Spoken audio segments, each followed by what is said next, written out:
Ambassador Spock, my senior staff.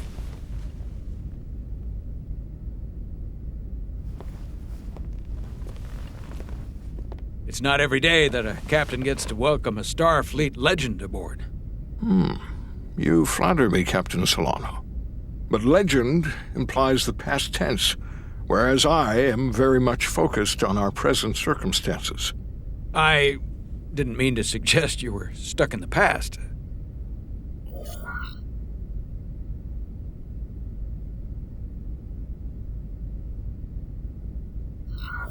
Your experience comes from the past, but our present situation calls for it.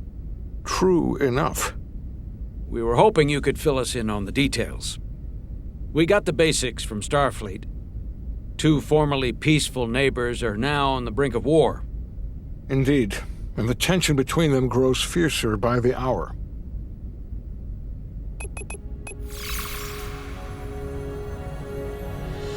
Elydia and Hotari. Elydians are the more advanced species. They made first contact with the Hotari over a century ago. This is Tau, the Hotari moon. It is rich in dilithium, and for decades, the Hotari and the Elydians have shared a mining operation there.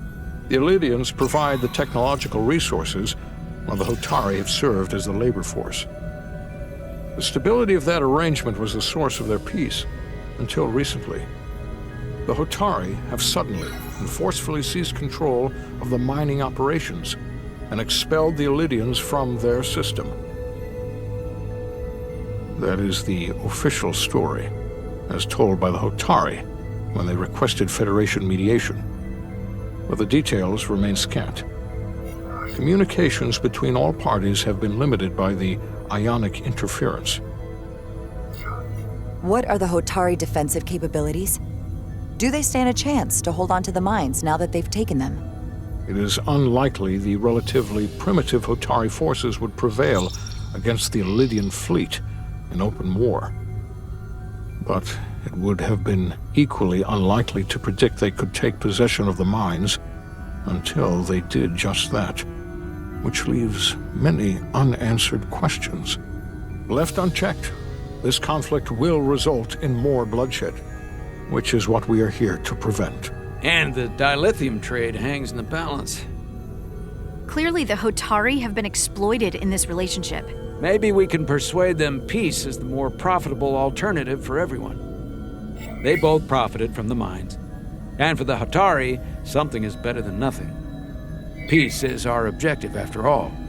We can call it profitable or mutually beneficial, but at the end of the day, the Hotari are still being exploited for their own resources. True peace is not merely the absence of war. And as such, this conflict will surely come again.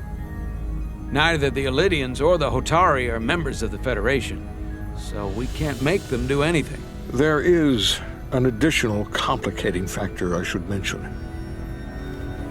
In the past, the Federation has relied on the Elydians as a source of dilithium. That certainly changes things. Federation sources its dilithium from a lot of places. Yeah, and this is one of them. That means the Hotari have no reason to trust us. I wouldn't go that far, Commander. We are completely neutral in this matter, on neither one side nor the other. Any suggestion otherwise would compromise our position.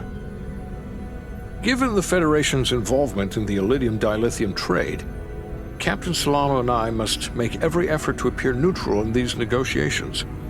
What worries me is if this whole thing unravels and we're at the mercy of the storm at less than full strength. We can't let it come to that. Considering what the ion storm has done to our ship and the Ambassador's shuttle, we have to assume the Elydian fleet has had problems with it as well. This recent surge in the energy disturbance temporarily levels the playing field. Commander Westbrook is correct. The energy anomalies around the Hotari systems have been noted in the past. But they have never been observed on the orders of magnitude we have seen in recent weeks. That may answer why the Hotari were able to strike back after so long.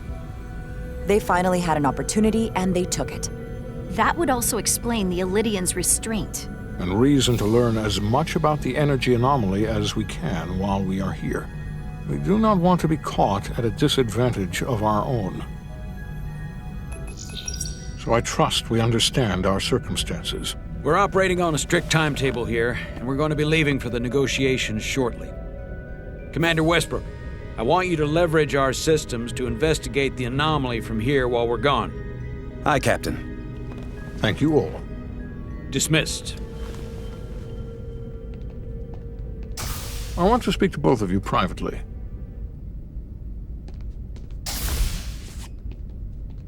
Ambassador Spock, I'd like to make a formal introduction. My first officer, Commander Jara Rydek.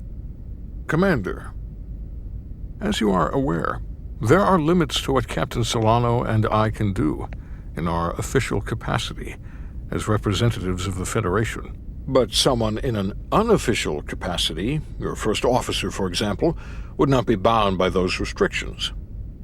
Commander Rydek could ingratiate herself to certain parties behind the scenes, where they may be more candid in revealing information that could lead to a resolution.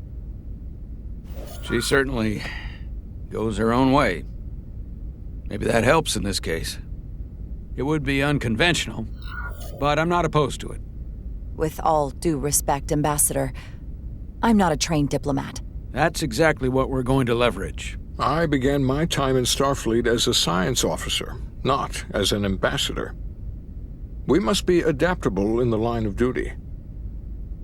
Well, I hope Commander Rydek will have more luck finding out what really happened than we will through official diplomatic channels. The fate of the negotiations, the interests of the Federation, and the prospect for peace may very well depend on it.